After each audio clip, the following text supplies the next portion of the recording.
In August of 1944, the Buffalo Soldiers arrived in Italy.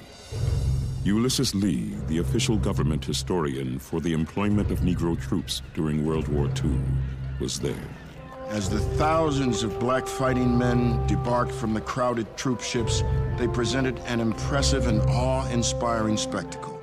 Armed with basic weapons and full-field battle dress, proudly wearing the circular shoulder patch with the black buffalo, they moved smartly and efficiently into their unit formations.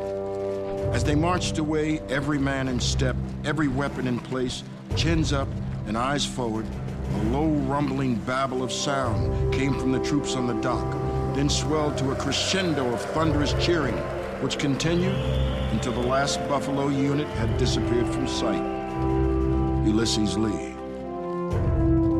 The unit's white commander, General Edward Almond, didn't want them in. I did not send for you. Your Negro newspapers, Negro politicians, and white friends have insisted on your seeing combat. And I shall see to it that you get combat and your share of casualties. General Edmund Almond.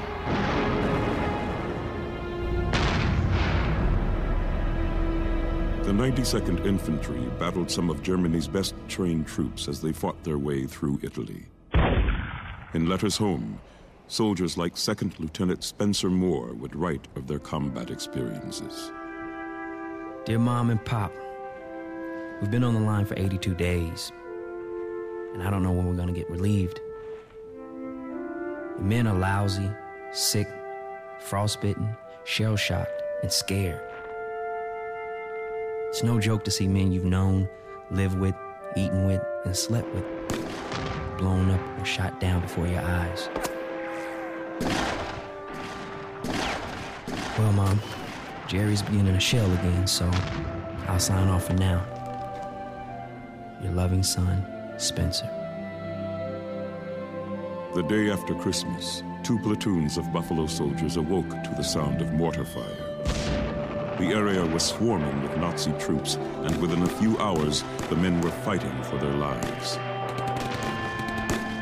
Nearby, Lieutenant John Fox was calling in artillery coordinates so that others could escape. As the shells moved closer and closer to his position, the officer in charge, Major Otis Zachary, who was also one of his best friends, refused to fire. The Germans were closing in. Lieutenant Fox radioed back. Fire it.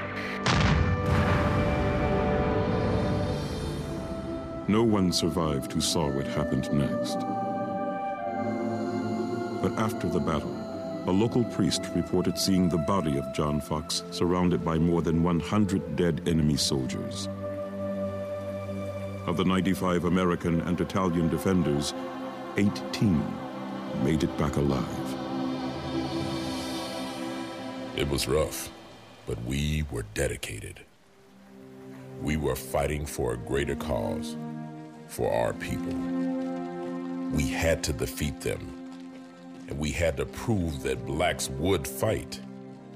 If we failed, the whole black race would fail. We were fighting for the flag and for our rights. Sergeant James Tillman.